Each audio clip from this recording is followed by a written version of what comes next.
a really important session. I get asked a lot about life coaches. And like we said, we're trying to help our members have the best life possible. And a lot of times a life coach can really make a difference in helping individuals navigate a complicated life and find the right path for themselves. I'm really excited about today's session, and the people that we have here are three wonderful coaches. So the way we're going to do tonight is different. A lot of you have come to a lot of OCSG meetings, and usually we have people giving PowerPoint presentations and then taking questions, etc. But we're going to do it differently today because we have such a rich group of individuals who each bring their own perspective on life and being a life coach and helping individuals on the spectrum. And so I'm going to ask them questions. We'll take a pause periodically to take questions from you folks. And hopefully this will be a really helpful evening. So I'm going to start off with just a question for each of you to introduce yourself to our members and tell us how you decided to become a life coach and maybe a little bit about you and how you got there. So let me start off with Tom. And so I'm really happy to introduce Tom Iland. And he is with Life Coaches, is that right? And Come to Life Coaching. Come to Life Coaching. Thank you. Yes, it's based on the title of my book. Yep. My book is called Come to Life, Your Guide to Self-Discovery. And a little bit about my background after I got diagnosed, I knew I was good with numbers and I loved Star Wars and made it my goal in life to be George Lucas's accountant and eventually set that in motion. Got my bachelor's in accounting from California State University, Northridge. Worked for Disney for 3 tax seasons, had a summer internship at Deloitte, finally got a permanent job with benefits, only to discover I hate accounting. I don't want to do this anymore. And I also saw and heard more and more stories from my peers. People on the autism spectrum were crashing and burning in life because they didn't know themselves, they didn't love themselves, they were not being themselves. And I decided to leave accounting behind 10 years ago, became a professional speaker. I'm a Toastmasters International accredited speaker. There are only 95 of them in the world, and I'm the only person with autism to get this designation. It's basically someone who's mastered the art of public speaking. And after doing so many speeches, I realized I really wanted to help people on a personal level. And 5.5 years ago, I became certified as a human potential coach. This is someone who specializes in life coaching, health coaching, peak performance coaching, and personal development coaching. And I really wanted to focus on the autism community because I'm finding that in the autism community, our potential is overlooked, underestimated, or not made to come to fruition, it would seem. And I find that when we look at ourselves, did you know that the meaning of autism, autos, which means self, and ismos means belief in self? You would think we would have a leg up. We would know how we could start making it happen for ourselves. But all too often, limiting beliefs get in the way. We're told we can't do something. Our families don't think we'll ever amount to much. And we internalize that. So I'm here to explain to you, when you get past your limiting beliefs, you forget what the naysayers, the haters say, and you find somewhere that you can thrive and grow in, you're going to accomplish wonders. Because when I got out of my own way, I finished Ironman triathlons. I set and broke my own Guinness World Record. And I found a woman who's here today, Rosetta Walker, that I'm getting married to in 3 months. And I'm paying for my own wedding with my own earned money. So does this sound like a kind of thing you would like for you or the person with autism in your life? Stay tuned for more. Thank you, Tom. Okay, Mo Bailey from Exceptional Innovations. Mo, you want to tell us about yourself and how you ended up being a life coach? I will, but first I think somebody needs to create a TV show for Tom. He's doing it himself. So I got into it because I have a son on the spectrum, and I have been involved in this on-the-job training as a parent, and eventually I was already a certified coach before his diagnosis.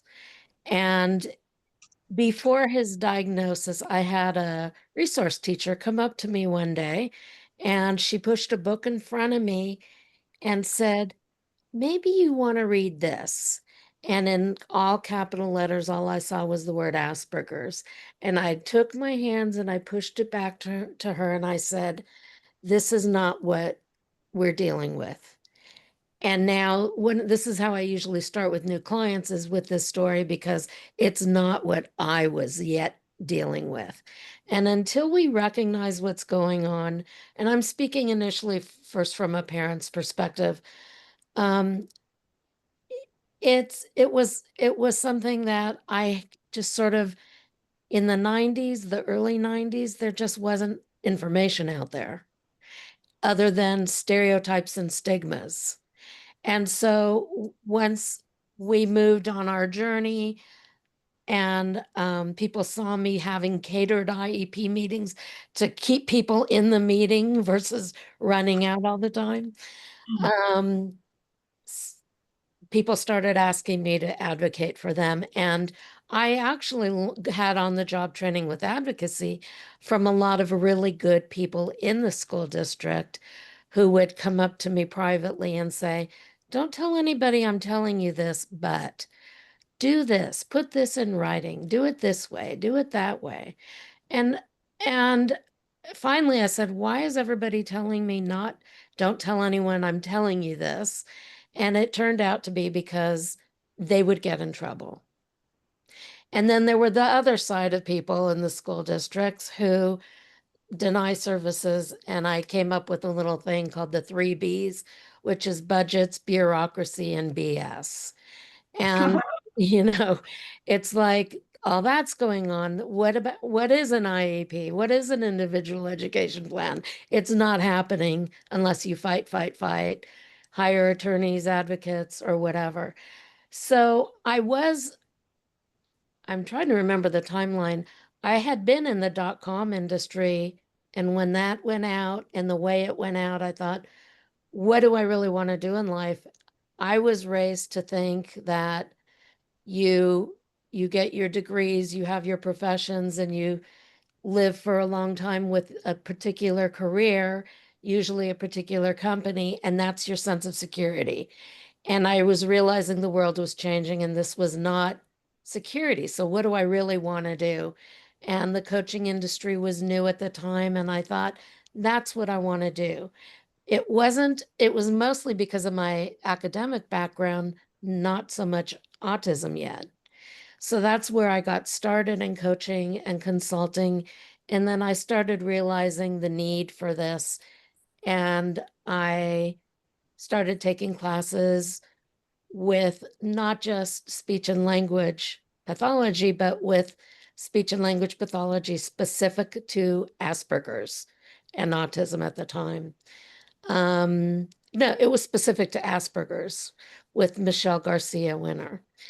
And I'm not a speech and language pathologist, but as a parent, I wanted to get as much knowledge in different areas for my child initially to see where he was going to thrive. And part of my lessons, I don't want to get too stuck in all that, but it just everything evolved. I have a background in sociology and psychology. On my way to my degree, that toward the end of it, my son ended up spending 4 years in and out of the hospital. So I'm not a psychologist. Um, I'm not a licensed psychologist. I just have the educational background, the academics, and then the lived life as, life lived in this world. I will say that I got very much into the in the trenches advocacy. I realized that over time I became an angry person, and like I felt too like a walking, talking attorney who was angry out of injustice, of needs not being met for inaccurate, wrong reasons, unjustified reasons. The 3 Bs were those reasons. And so I decided I wanted to take a break because my life was everything about autism, and I saw it affecting an important relationship in my life. I was just not a happy person anymore. And so I've written articles for 11 years, monthly articles. I kept my foot in the door for a long time, but I kind of into a little bit in a different realm of coaching. And then we had a traumatic personal event. We lost our home to a fire several years ago. It wasn't the recent ones. And saw, I just noticed things happening that that never happened. My son wasn't big into having meltdowns, and watching his house burning down was a huge thing. And there were other events for the months that followed in the aftermath of that, and all the things that happened. And we both developed anxiety. So now I felt more understanding of some of my clients on the spectrum, and just some friends and neighbors that I understood at the academic area of anxiety, but now I understood it from the inside out. And then watching certain people on TV making fun of people with disabilities was another big meltdown for him during that year. So it was, these were things that hadn't happened before. And there was something I had in mind on, it's like a lot of people I'm in a lot of autistic groups, and one of them is adults who are very resentful of their parents or of things that they went through. Some of these parents, I'm sure, were well-meaning.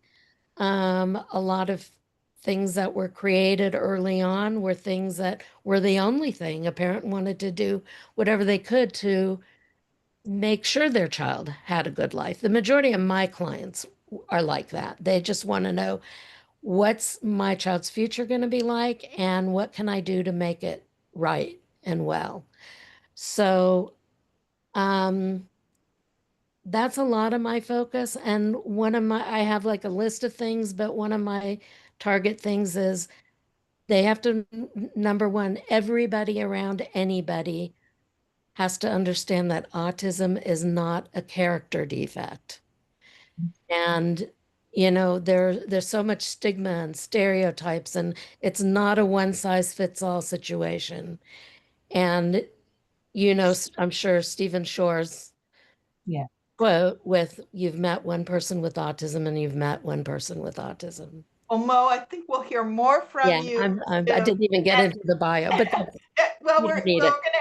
we're gonna we'll come back, and I think we all learned a lot about you and your journey.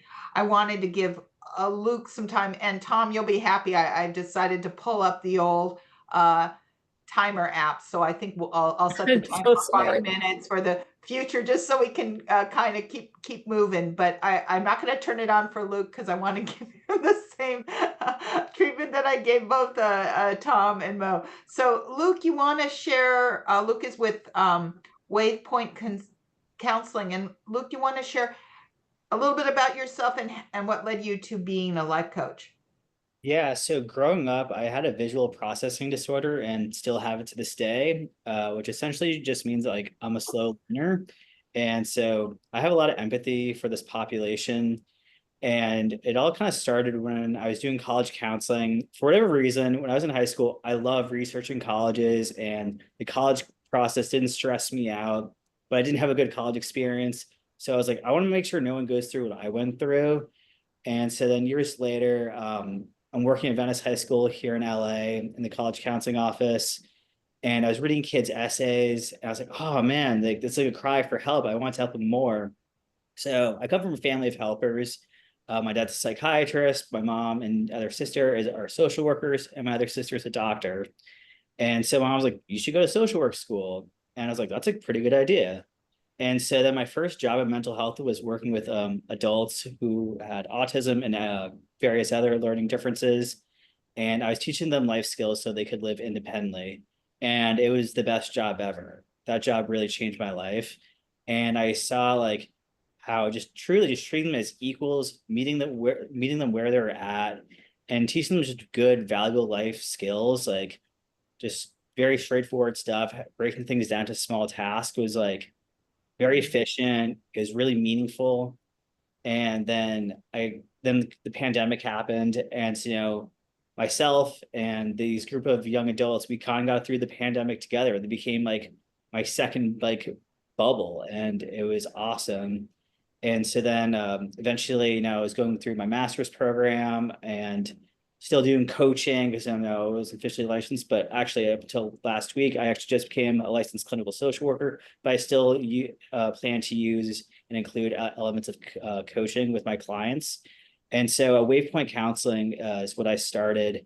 And I do college career counseling for those with high functioning autism and other various learning differences.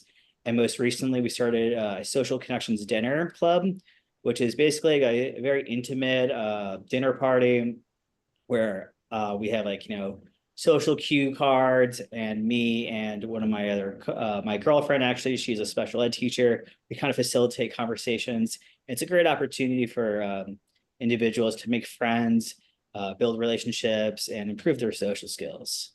Okay, thank you so much, Luke. I'm going to put 3 minutes on the clock for the next couple of questions because it should go fast.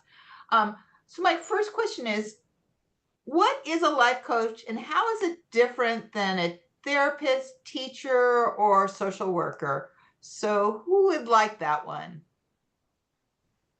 You want that one, Luke? Go ahead. First. Yeah, I guess I'll take it since I am kind of both a life coach and a therapist. But I would say a life coach focuses on helping individuals set and achieve personal goals, build self-awareness, and improve daily functioning. And unlike therapists who kind of explore more deep emotional or mental health issues, life coaches emphasize forward-thinking strategies.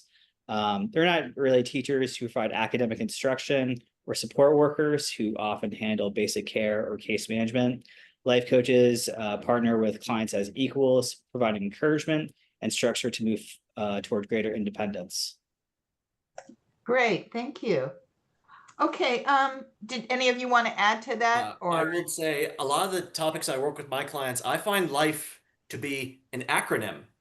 And these are the 4 categories I put in the chat here that I focus on with my clients. Love and relationships is the L, independent living is the I, further education, the F, and E stands for employment. These are things that I think a lot of people on the autism spectrum struggle with in particular. So I look at these 4 categories with my clients and see what do you have going for you and where you can improve. Because we focus a lot on how someone does well, there's the risk of them making the same mistakes over and over. If we only focus on where they're falling short, they may not know where they can truly thrive. So these are the categories I focus on. And I also look at the importance of personal responsibility and accountability. I used to be an accountant. Now I'm focusing on accountability. Mm-hmm. And if we can all see that we are, or at least can be, the change in our lives, then we start to go places. So I am about accountability with my clients. We're going to set goals, and I'm going to hold you to those goals and see if they come to fruition. Versus a therapist, at least from what I understand, may focus on some of those blocks. What's keeping you from getting from A to B? And what can we do about that? So I offer both counseling and coaching services with my clients, but I think those are some of the distinct differences, at least in my experience and practice. Okay. Mo, did you want to add to that, or you want to go on to my next question, which is why might individuals with autism benefit from life coaching? Should we move on to that? I can wrap them together probably. I think the reason they benefit from life coaching, and it depends. It's got to be a good match, first of all. It's not a one size fits all, as we all know that. And different people relate to different people in a different way. And so I personally take my time to get to know a person because I realize sometimes we're so reactive to think, oh, I've been with somebody like this before, and transfer what worked for that person onto another. So a lot of things that I do and what sometimes, a lot of people on the spectrum are known to being a cognitive rigidity, having some rigidity to their behavior and just who they are. And without going dissecting into the whys and whatever, lots of times if we can, it's like a defensive thing. And to learn the root of where that's coming from and break that down. Sometimes it's an overwhelm thing. So breaking things down into chunks and sequences if you have a request for somebody, but also having them understand that they can self-advocate and say, you know what, just give me one thing at a time. And just giving more tools on how to self-advocate, but also understand what's going on inside them. Okay, thank you. Tom or Luke, you want to add on to, why might individuals with autism benefit from life coaching? What kinds of things do you see? Well, it definitely helps for someone to see or talk with someone who has been in their shoes, not literally, of course, but has been through the struggles that they have gone through or might be going through. I had difficulty finding and keeping a job. I've been fired from many jobs. I've quit many jobs, but I always believed in myself, that's the meaning of autism, that there could always be something I could take away. Even if I failed, what do I need to do differently next time? Almost like calling it, if you will, a job autopsy. Why did this job die? Yes, the employer may have done something or it didn't work out or that was the wrong environment. So what are we going to do about that? You're going to keep going for that type of job. You're going to find a better work environment. So I think when someone on the autism spectrum can hear from someone who is going through what they're going through versus someone who's not even on the spectrum or is not really understanding where they're coming from, I think that's where I really add the most value in relating to what they have gone through and are going through. Okay. Let's kind of dissect this a little bit more and talk about some specific challenges and how a life coach can help. So I've often seen issues with executive functioning and people having like a hard time getting organized, having a hard time organizing their space, organizing their calendar, etc. Tell me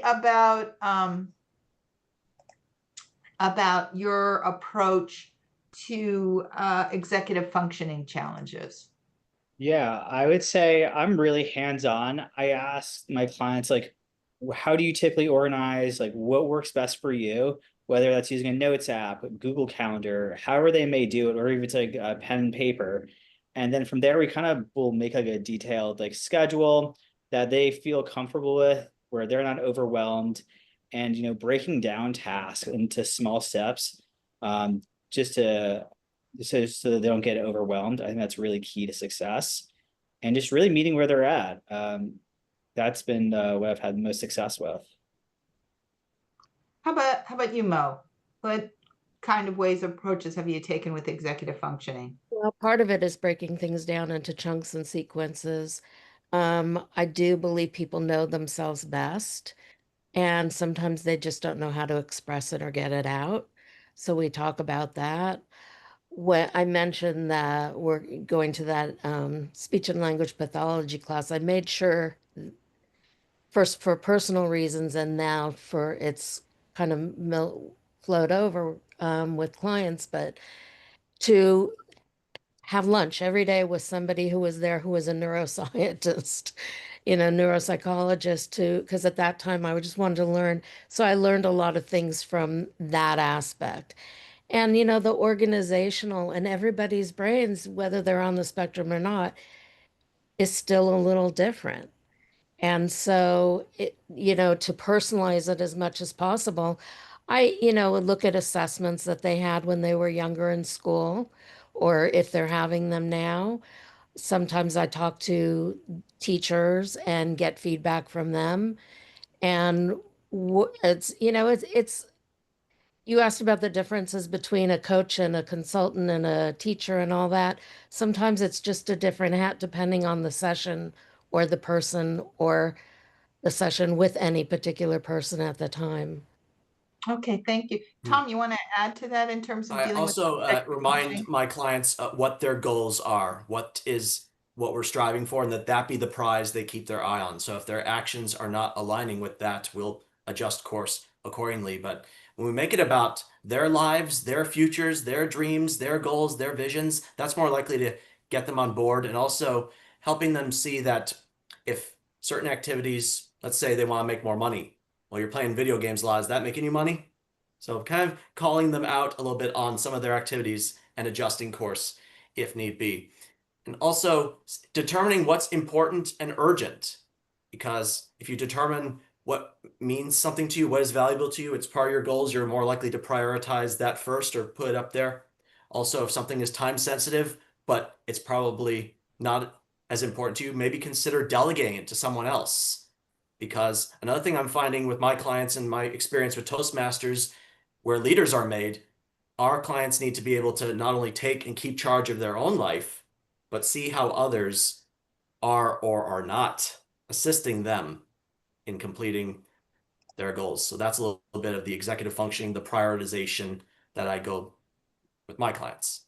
Thank you. You know, let's do it a different way, this next one, which is about social communication. Why don't you tell me a story about working with one of your clients who might have been struggling with communication and how you work with them on that? Who feels comfortable jumping in? Okay, go ahead, Mo. So one client popped in my head real quickly when you said that. This is someone who has a challenge accepting his autism. Well, I shouldn't say a challenge. He definitely accepts it, but he came up with a word he prefers to be referred to as mainstreamed. And I get that, and it's legitimate for him that he's mainstreamed. Yet there's an acceptance issue too. And what I found was I would sometimes say to him, we would be talking about something and I'd give feedback and I'd say, do you understand what I mean? And he would say yes. And then 2 minutes later, 3 minutes later, whether it was in a text or a conversation, it became apparent that he wasn't understanding what I meant. And so I know with that person that I have to break it down more, spell out more nuances, which is often the case anyhow, but different people respond differently to different things. So that's the first thing that came up to mind when you asked that. Thank you. Luke, is there a story that of helping someone with some communication issues that you have dealt with?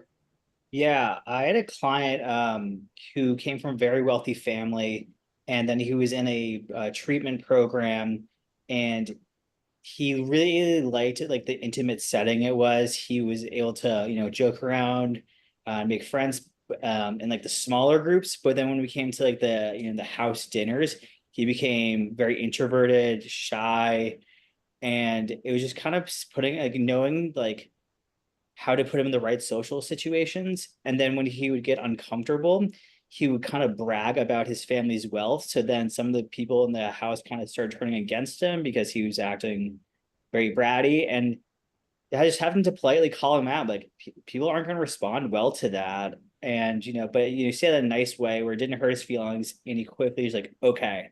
And then eventually he stopped doing that. And he built some really good camaraderie and still has friends from that program to this day. Great. And Tom, how about you? Any stories that come to mind? One comes to mind in that I have a client who was stretching himself too thin, looking to accomplish a whole lot, felt like he had to do what other people told him a lot, and he was getting burnt out very fast. He also explained to me he likes going into nature on a hike, a arboretum, I think it's called, or botanical gardens.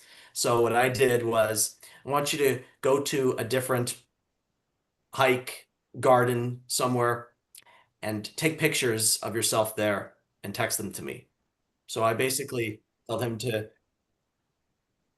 a goal or a standard or a task, if you will, that would help him be a little more relaxed. Because I think we all need that time to unplug, get away for a while, focus on ourselves and our own mental health, and then we can clear our head and ease up and be better in the communication front. So think when we can find that for our clients and hold them to make sure they're taking care of themselves before they take care of others, that will help a lot. And this young man, after he got out of the botanical garden and he did it consistently for many weeks, I saw an improvement for the better. That's interesting. Okay, I'm going to take a minute and see if any of you have any questions. You can raise your hand and let me know. You can either use the virtual raising your hand, or I'm watching your camera. So if you have any questions, we'll call on you again. But if you have any right now, I wanted to give you a chance. Yeah, Pamela. Hi, thank you so much. So I have a question. I'm in Orange County. Are all three of the coaches, where are they located? Oh, they're all kind of in I'm LA. based in Santa Clarita, California, near Six Flags Magic Mountain, but all of my clients are virtual, so I can come in Great. virtually wherever the client is.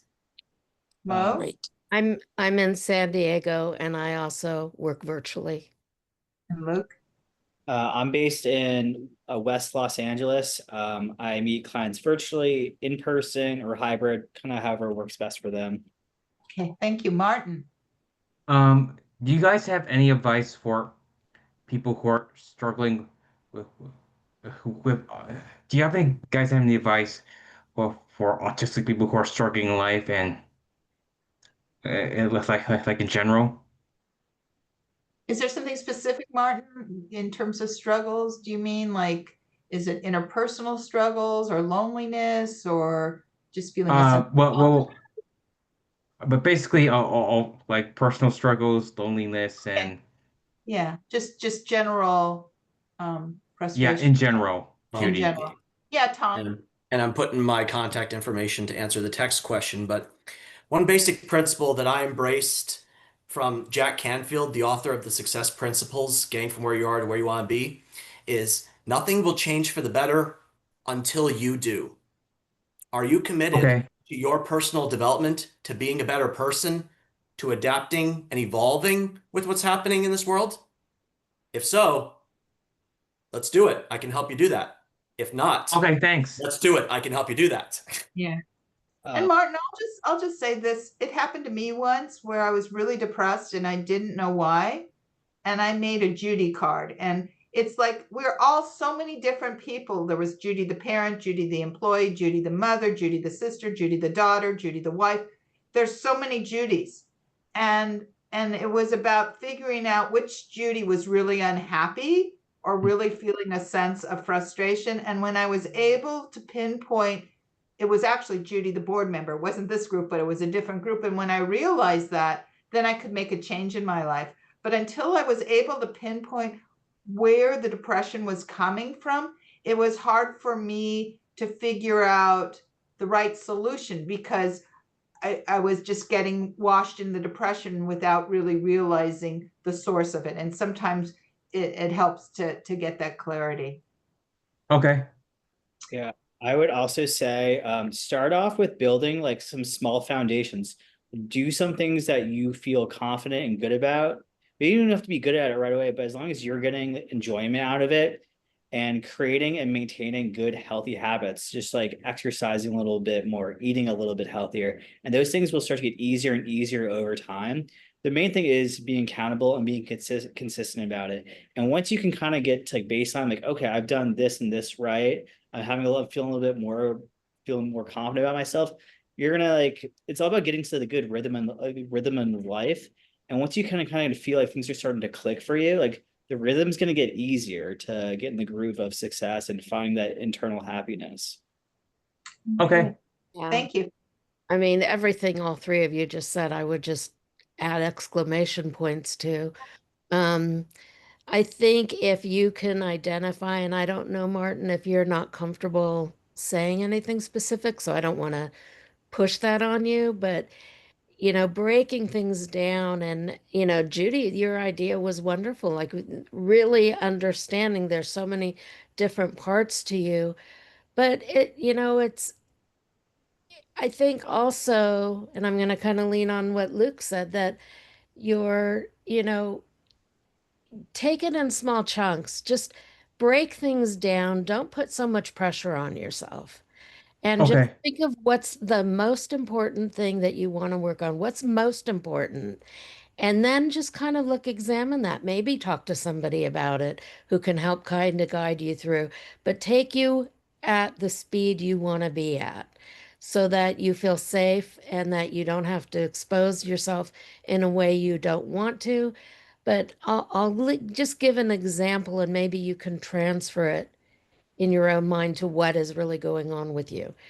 You know, one of the things I recently was saw something about clutter because I do a lot of research on different things that affect different people. And sometimes when people are depressed, clutter starts to build. And Okay. even the act of just moving something out of your sight, but putting it in the right place. Not just moving it out of sight, but put it in the right place. Even if it's one thing a day, little by little, you're gonna that'll keep you cluttered in your mind and depressed. So if you just take things and start putting them in the right place, even if it just means making your bed in the morning, because Okay. sometimes when we're depressed, we don't want to make a bed. But if you do that one thing, anything you do at the first thing in the morning like that helps you set up your mindset to complete things. And just don't put pressure on yourself, but try to make a goal of at least writing down or stating out loud to someone else to be accountable that I'm going to make my bed every day for the next 5 days. And all you have to do is commit it one day at a time. And maybe at the end of the week, add a second thing you're going to do. Just go easy on yourself. Don't pressure yourself, but try to make a commitment to yourself.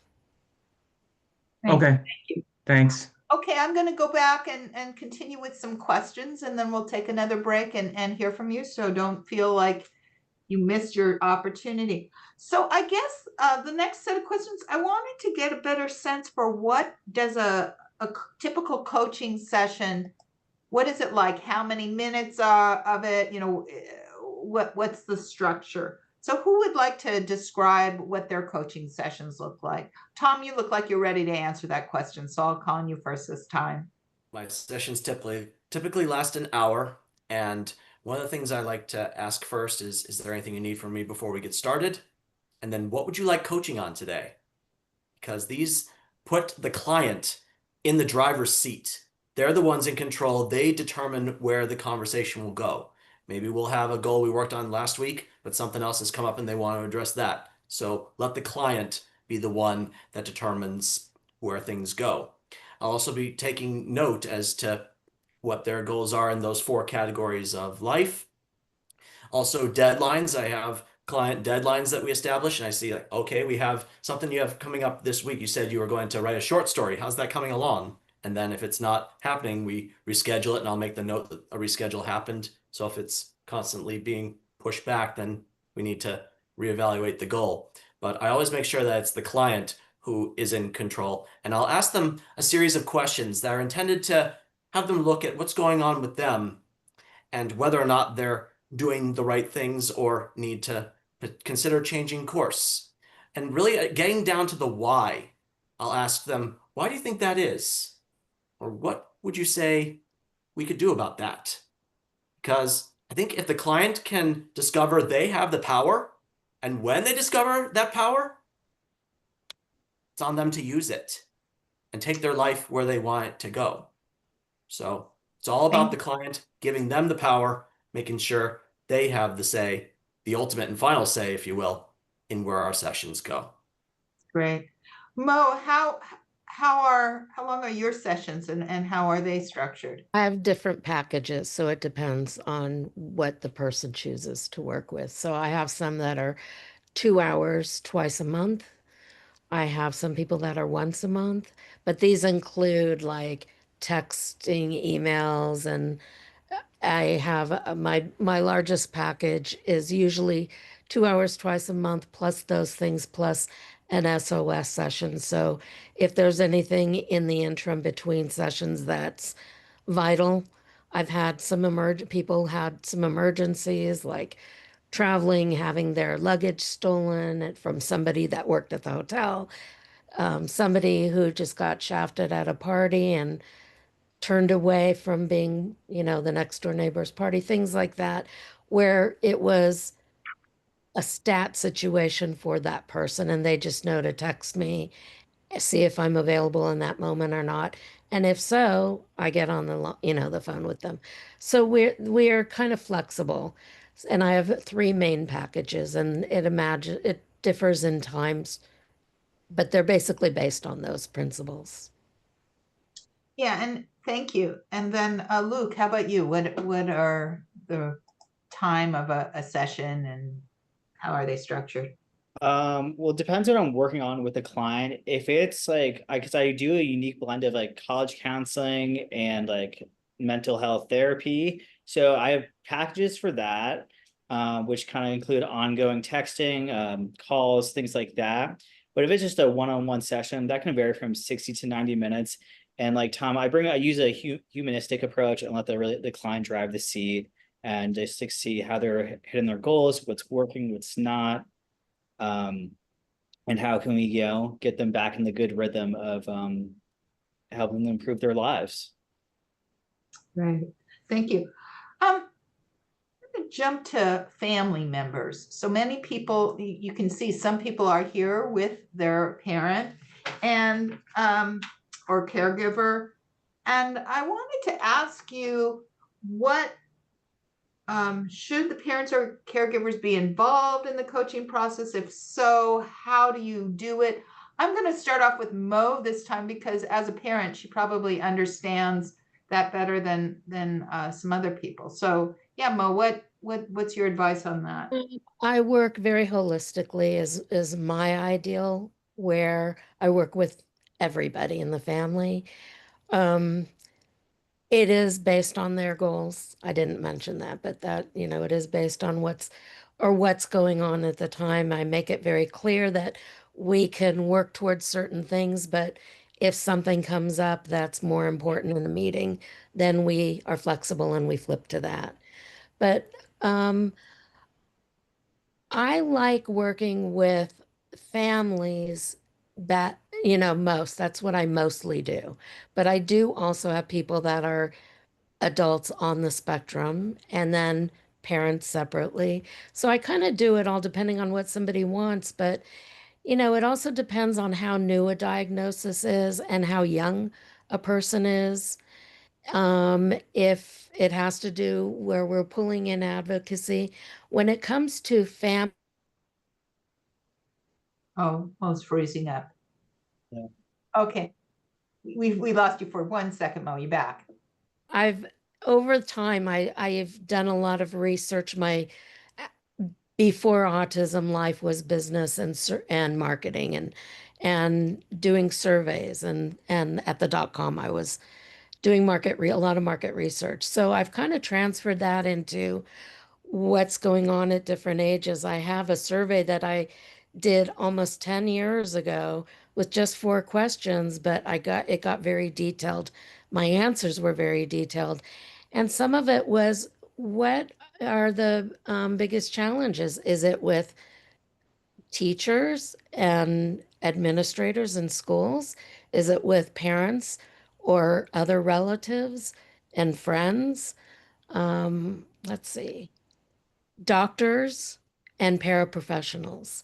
Mm. And I was going to print that out, but I didn't think we'd bring that up here, but I really should have, because I have the names of those people from where their families were at that time.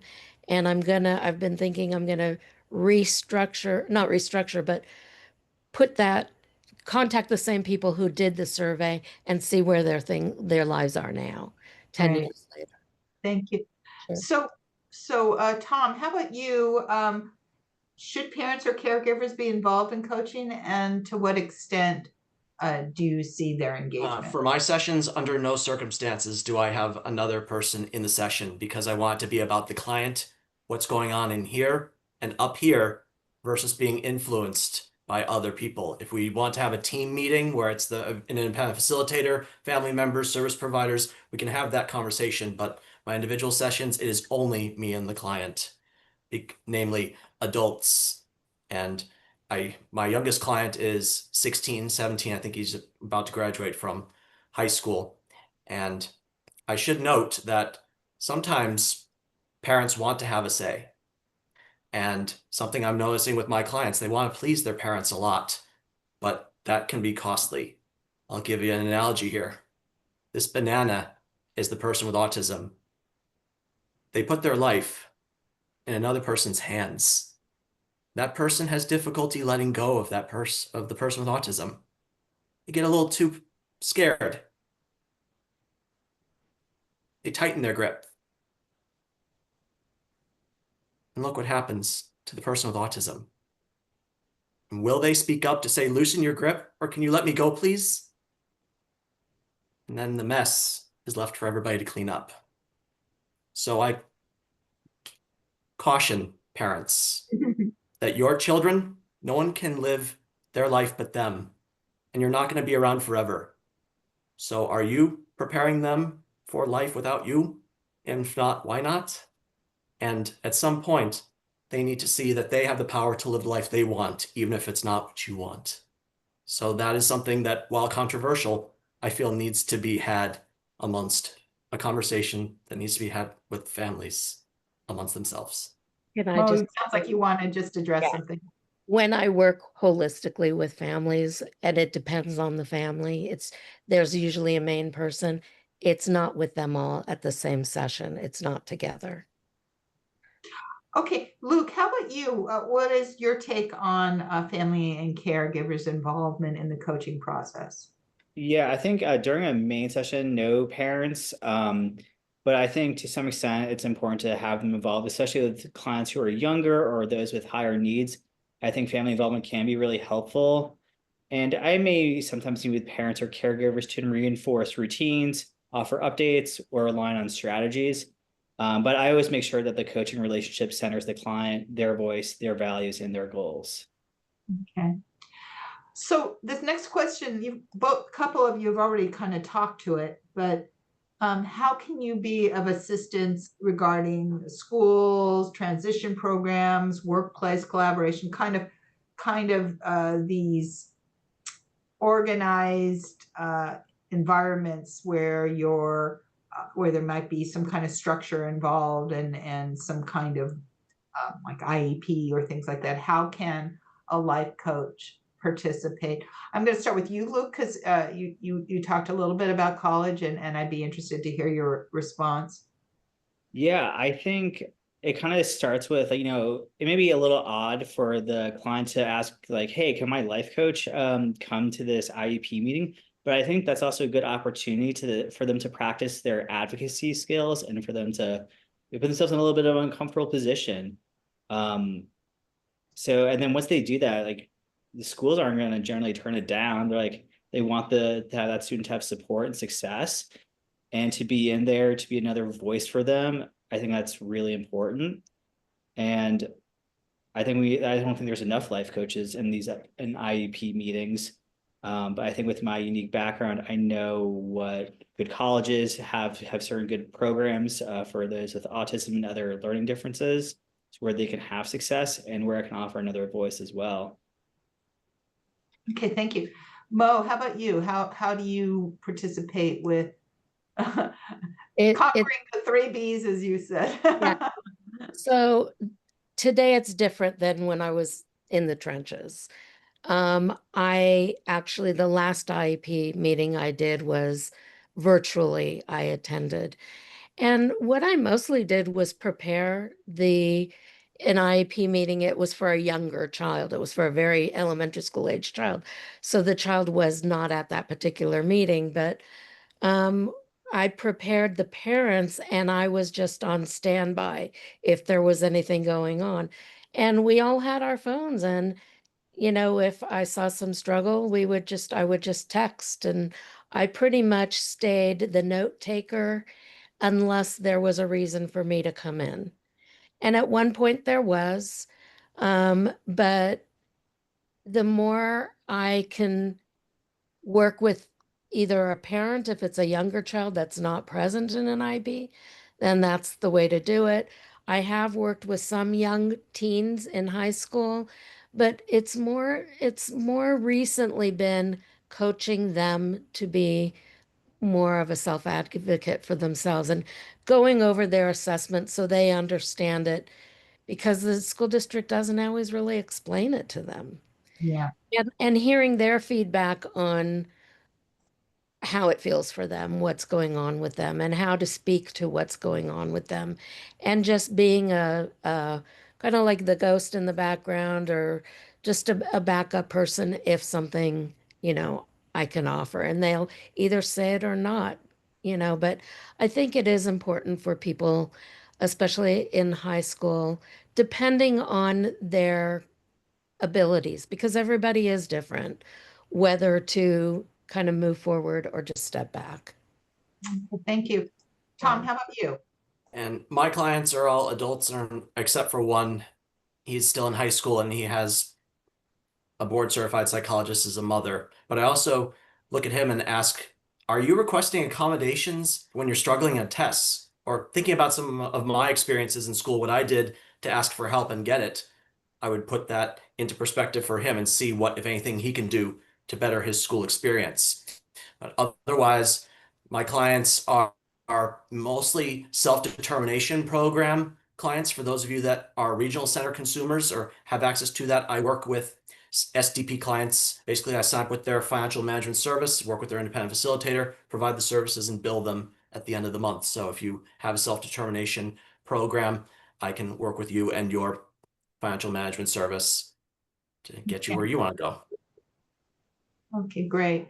So Savag put in a lot of questions, and I think it's worthwhile to go through them. His first question is, how would I know that I need a life coach? So, Luke, how would someone know that they need a life coach? If you're feeling stuck, feeling kind of down in the dumps, a little lost in life, and you're like, I need some extra guidance and support, and it can feel daunting, it can feel overwhelming, embarrassed to ask for help. But the good thing is there is a lot of good resources and support out there. And the next step is kind of just like doing some more research and finding out who do you think would be a good fit for you. Yeah. How about you, Tom? What do you think the trigger is, or how would people identify that I a would life say someone might think or feel they need a life coach if they're having difficulty coming to life. It's my philosophy and why I call my book Come to Life, that life doesn't come to you.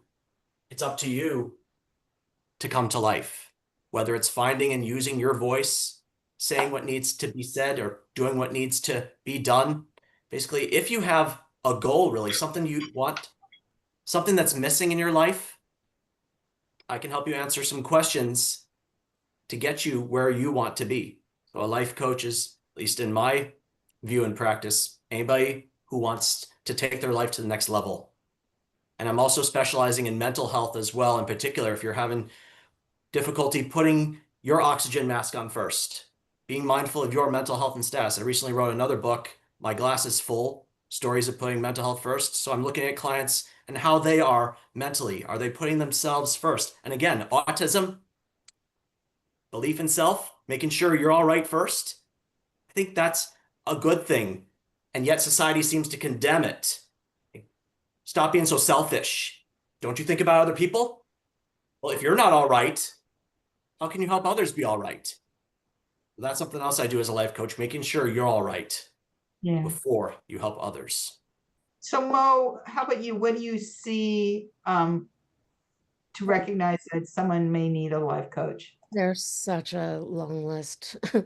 of, such a variety. It's just so personal. But, I guess if I'm going to generalize it, just anybody who's struggling in any certain area, that they're feeling like they're not fitting in, or that they're uncomfortable in their own skin, feeling like they're not masking in a way that's getting them through things, or that they're just physiologically burnt out from masking.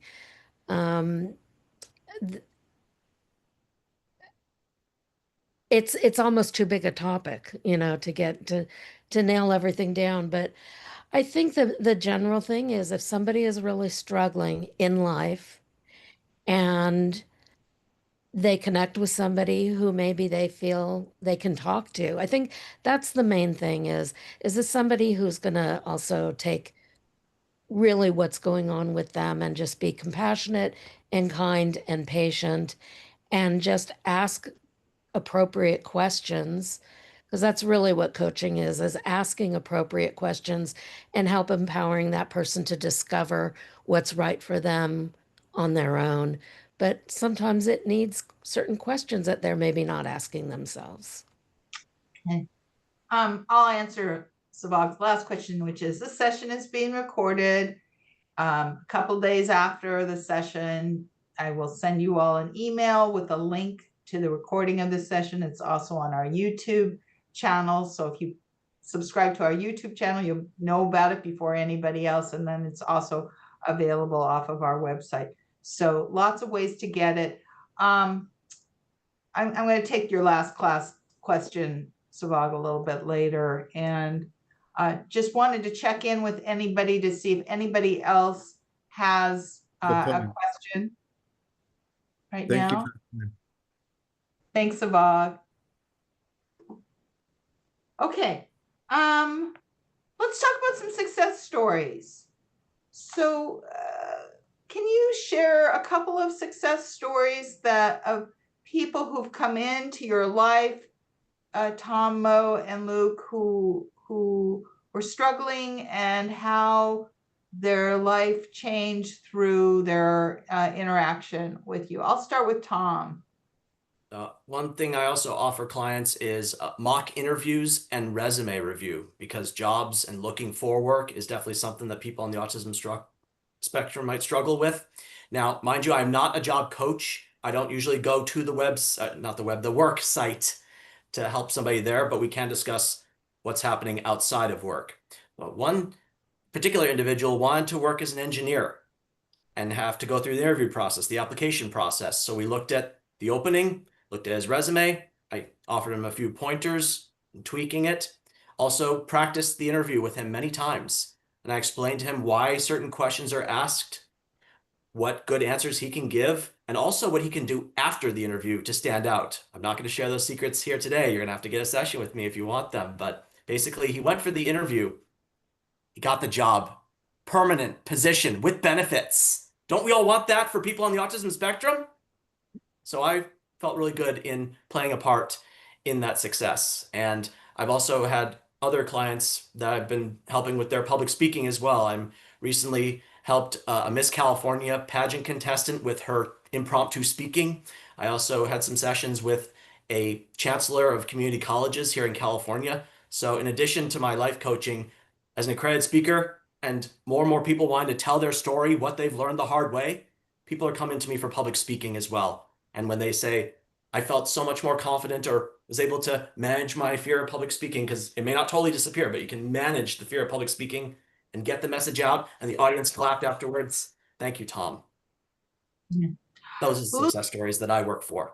Thank you. Luke, some of your success stories. Yeah, when I was working at the Independence Center, it's a residential place for young adults with autism and other learning differences. There was this one client. He needed to be he had to go with him to go grocery shopping. He didn't have a job. And after my first year of like working with him and other clients, he was able to go grocery shopping independently, and he was able to land a full-time job as a pharmacy tech. And it was just like, it really goes to show he was willing to put in the work, and, he wanted that independence in his life.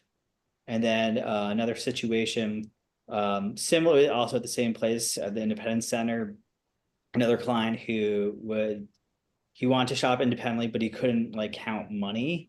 And eventually I taught him like some tricks of the trade, look how certain groceries to look for when he's at Trader Joe's.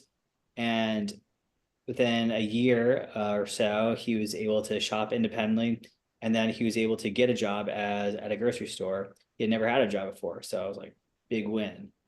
So those are my 2 success ones. Thank you. How about you, Mo? What are some success stories that you feel good about? Well, one was a woman in her 40s who was not yet aware that she was on the spectrum. She initially hired me because she had a son on the spectrum. And yet I spoke mostly to her in that situation and started realizing that she was on the spectrum, and she was the one who said it out loud first. And she was having a lot of problems with people misunderstanding her at her job. And she hated her job. And they were mean to her. They were just mean people.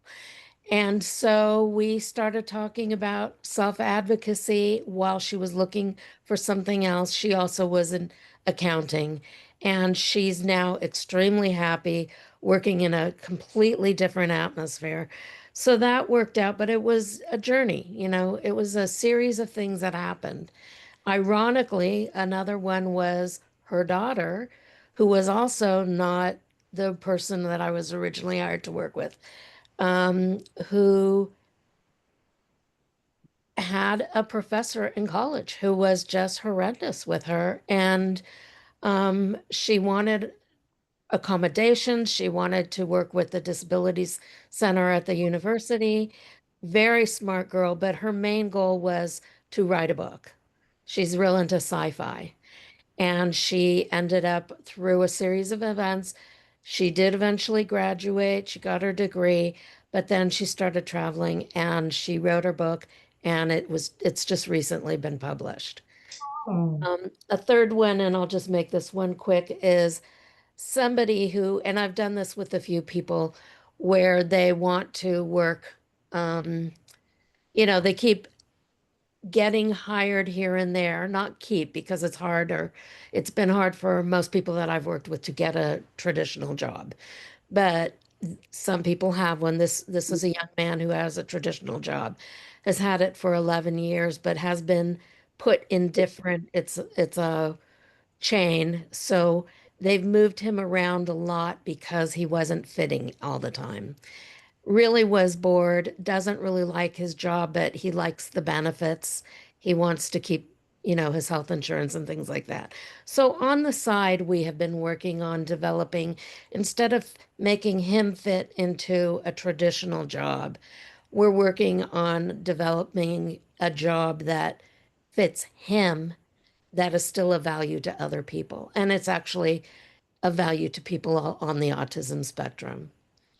I don't great. have his permission to get detailed about that yet, otherwise I would. Okay, thank you. So what challenges, it's a relationship, right, between you and the person that you're coaching.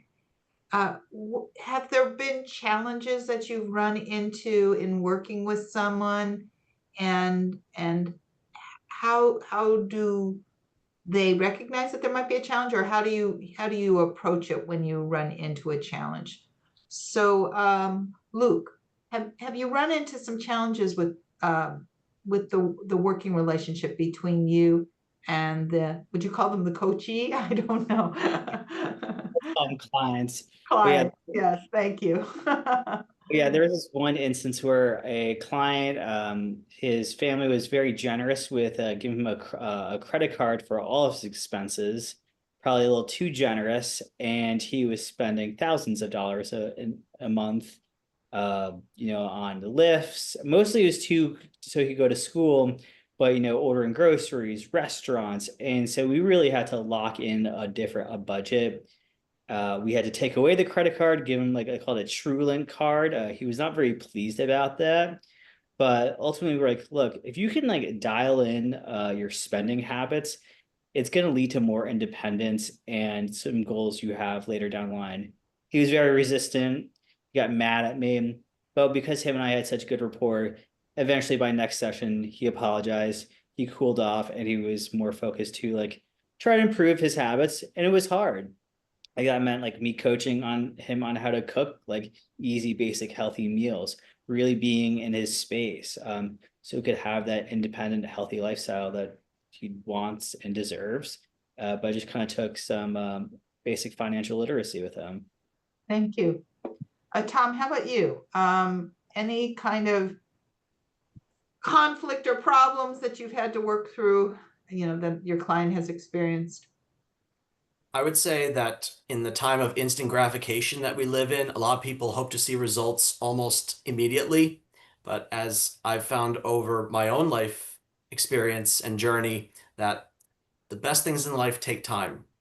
And my fiance Rosetta and I recently went to the Grand Canyon. We saw all the layers of rock that have revealed themselves over time. And I'm also reminded of, I think all of us are kind of like flowers in a garden. And we all have to find the right place, the right circumstances, the right feeding, if you will, that will allow us to grow. Some of us might be cacti. We don't need much water. The sunlight is good for us. Some of us need more food, shade, water, what have you. So we all have to look at where we are in life and do what we need to do to grow ourselves. Otherwise, we might end up wilting. Another challenge in the vein of what you saw earlier with the banana and parents, I think a lot of my clients in particular are holding on to what their parents or caregivers or others that have told them a lot to think about themselves. I was once told that I would never have a credit card. I now have three in my name. I had to get past that limiting belief. There are even some people in my life who don't want me to marry my fiance Rosetta. And I'm having to realize, as challenging as it be, and they've been a part of my life, I'm ejecting them. I'm not talking to them. You don't respect me or not going to respect my future wife? Get out. As harsh as that might seem, the most difficult conversations are also the most necessary. And I help my clients muster up the courage they need to fight for themselves, establish and enforce those boundaries. Okay, thank you. How about you, Mo?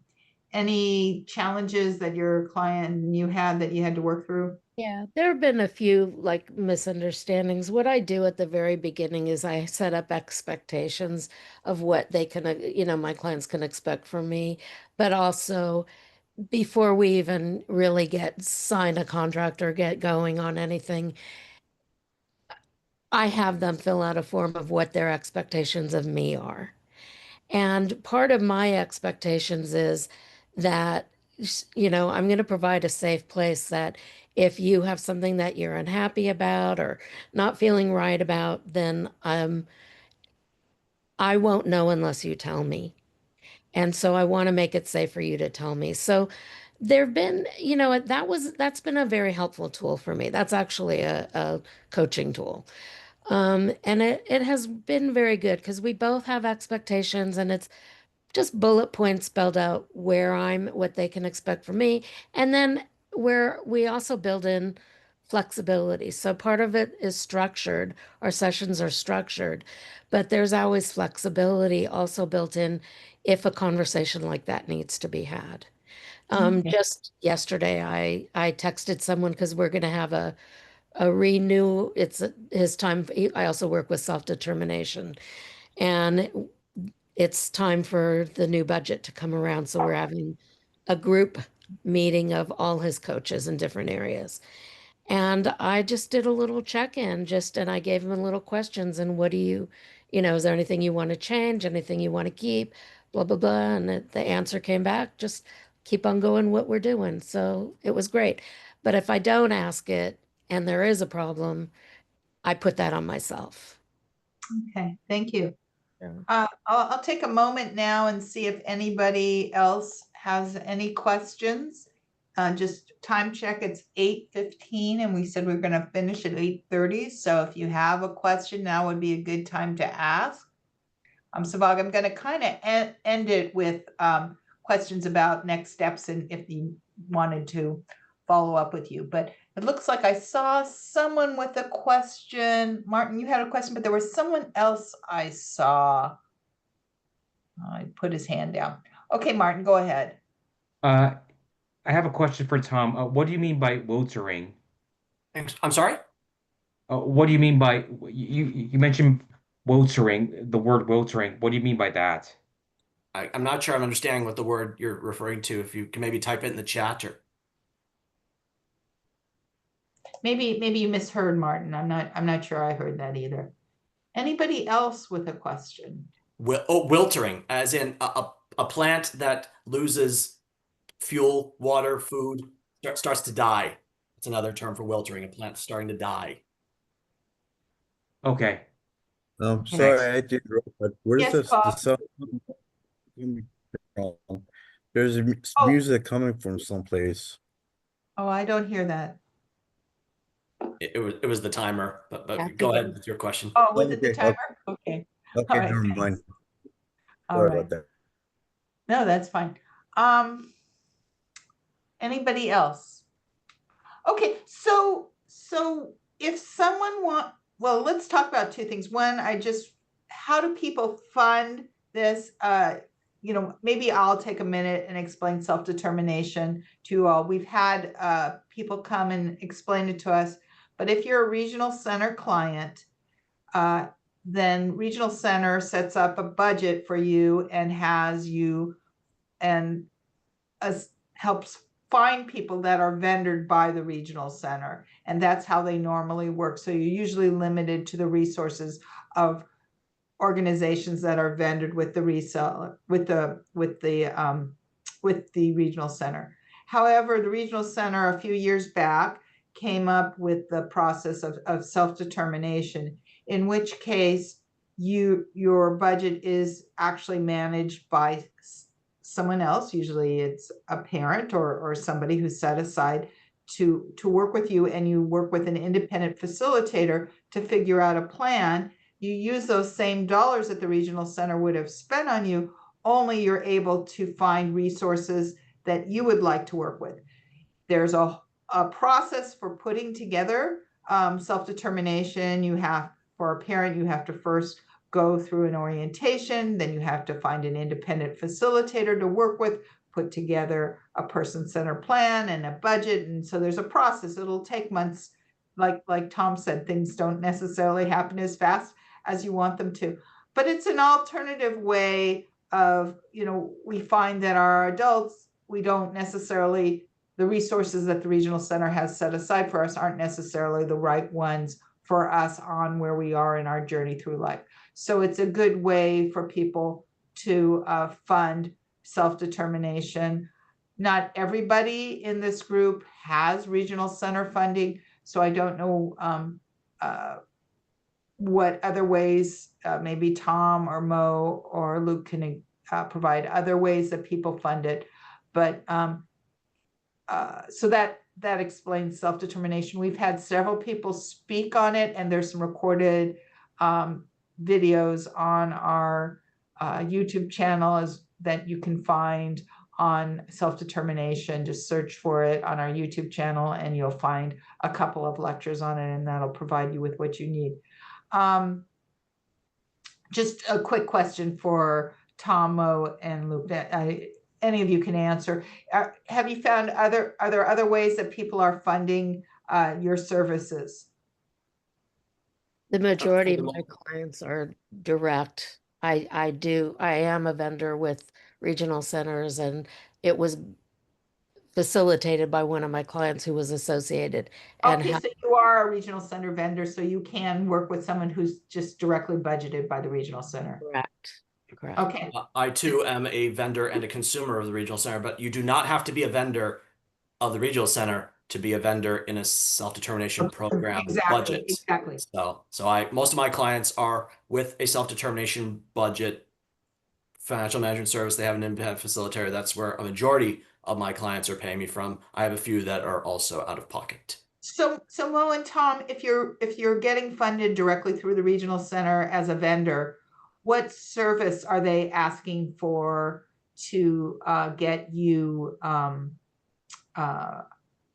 to set up the relationship? What do you is it ILS is that a tough question? I was brought in by somebody who wanted to work with me, who previously had a coach who was associated with self-determination. When I that's how I learned about it. I wasn't, all my clients before that were, this is just how I got onboarded into this. So I spoke to their self-determination person who and said, explain this to me. I've never done it this way before. And then that's how I got associated. But once I was associated, the company that pays me put me on as a vendor. Okay. And Luke, do you have anything else to add to this discussion about funding and Yeah, I typically get paid clients directly. I've had a lot of trouble becoming a vendor with the regional center for the last year and a half. If anyone has any advice, I have talked to multiple people. I've gone to the West Side Regional Center in person. It's kind of gotten in the way of growing my business, but I would like to be a vendor. I know it's very beneficial to clients and their families. okay. And just so people know, OCSG, we're not a vendor, but many people have added us as a community group or through self-determination. So you may, if you're doing Friends and Fun and you want to see about getting paid, have it paid by the regional center, they may reimburse you. So that's just a little bit of advice there. So, okay, it's Tuesday morning. One of these many people wake up and they say, I really liked Mo, Tom, Luke, all three of you. I want to have a discussion about you becoming my life coach. How would you like them to approach you? What would be the best way to contact you? I'll start off with you, Tom. Just drop my email address in the chat. And if you contact me, I do offer a free 30-minute consultation for all potential clients. And whether or not you choose to do business with me, you'll get a free signed copy of my book, Come to Life. And this will help you fill in some of the blanks you may have in your life. And this is the basis for my business. And when we see what you would like to work on in the aspects of love and relationships, independent living, further education, employment, public speaking. I also offer dating and sex ed. Well, that's kind of a little bit more in the love and relationships section, but I am currently doing work with the Ed Asner Family Center in Van Nuys as they have their dating and sex ed classes. So if you're interested in that particular part of life, I offer coaching in that too. So please email me and we can make the arrangements. And just so people know, Tom, we had a session last month on dating, and so Tom was one of our speakers, so it's recorded if you want to watch that. Mo, Yes. Mark wakes up tomorrow morning and wants to talk to you. What should he do? Normally I'd say go to my website and fill out just a short little thing, but it got hacked, so I pulled it down. So the email address, probably the best email address would be mo, M-O, at mobailey.com, and that's mo, M-O, at M-O-B, as in boy, A-I-L-E-Y.com. It's Bailey like the Irish cream. And in the subject line, write either the I got your acronym always flubs me up, Judy. The O, OCSG.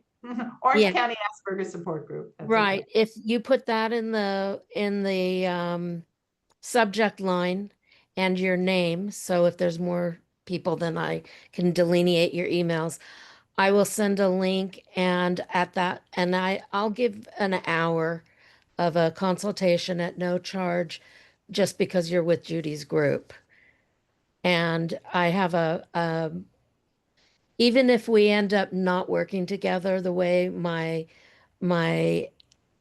form is that you fill out to set up the time and all that is also giving information and pretty informative on different parts of like central auditory processing disorder, or things if your hearing is distorted, and a variety of things that you can kind of learn just by even kind of tell me what feels like it fits you or not. And that way we can get right to some of those things if that's what somebody wants to work on. How about you, Luke? Uh, Saban wakes up and wants to meet with you. He lives in West LA. He lives in Santa Monica. So what should he do? He can email me at luke@wavepointcounseling.com. I put my email address in the chat. You can give you a free 30-minute consultation. You can also schedule a free 30-minute consultation through my website. That's also in the chat. Go to wavepointcounseling.com/contact. Okay. Got 4 minutes left. Anybody have a question? I just want to thank Tom and Mo and Luke, not only for this hour and a half, for all the energy that you put into this community and helping them. I occasionally run into one of your clients and have heard of wonderful success stories or accomplishments, and I know it's because of the work that you do, and I wanted to thank you. Any last, I'll give each of you a minute of any last comments for our audience before you go. Tom. I'll say that to the people on the autism spectrum here or not, you have the power to live the life you want. The question is whether or not you're going to discover and use it, because there's going to be some opposition, there's going to be some difficult times, but it's how we manage those difficult times, what we learn from them, and what we do with what we've learned that makes us who we are. And my book describes being the hero in your life. I once thought of myself as like Batman facing the darkness, using my mind to overcome the matter at hand and show the people of Gotham, if you will, that the bad guys don't have to win. But I'm also finding more and more the importance of, and I apologize for not briefing you all on what these cards mean, being the referee in your life. Be mindful of what you are tolerating and what are you going to do about it? You're going to use caution? Or are you going to eject somebody or go away from somewhere that is not meant for you? It is your decisions, or lack thereof, that will determine where your life goes. Meet with me and let's talk. Thank you. Thank you. Okay, Luke, how about you? When anything that you'd like to share before we close? You get one life, and it's really hard to find your rhythm in life. But hopefully, if we can work together, we can get you on track, and you can live in the life you want to live. Thank you. How about you, Mo? We were conditioned in society with comments like what you see is what you get. And I think people in this population don't feel that way or aren't treated that way. And a lot of it, because it's a neurodevelopmental situation, what you see isn't always what you get. And people are often trying to fit in to what people see and they want, their expectations of them. And sometimes it is parents who expect certain things of teachers, but then have a hard time following their own pressures on teachers with their pressures on their families too, on their children, or family members for adults that are either helpful or not. I do want to make it real clear, though, that there are a lot of parents who go far and wide to have independent children. And a lot of people with autism that I've worked with, some don't want to have anything to do with their parents and want to keep them self-separate, but others want to pull their parents in. So again, it's just not a one-size-fits-all thing. And I know there are a lot of people on the spectrum who resent their families and their parents, but there are also people on the spectrum who don't resent them and really have great relationships. So I think it's important not to pigeonhole one way or the other. And that's it. Yeah, and I want to encourage everybody, life is a journey. And I've met hundreds and hundreds of people on the spectrum, and I've seen a lot of individuals like Tom, Tom can talk about his mom. He had a really great mom that I think really helped him on his journey, but who really took his life and made something out of it. And it's really realizing it's your life, and you can make you can make your life what you want it to be. It's work, it's time.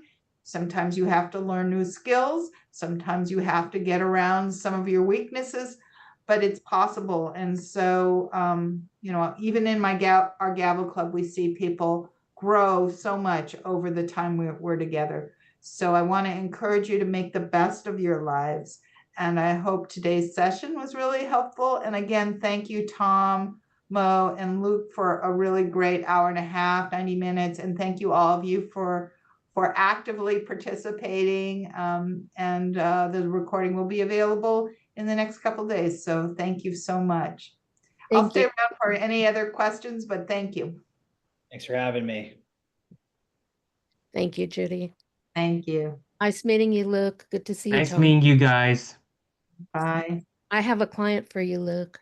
Oh, It would be a conflict of interest. It's a relative. Okay. All right. Thank you, everybody. Good night. Okay. Good night.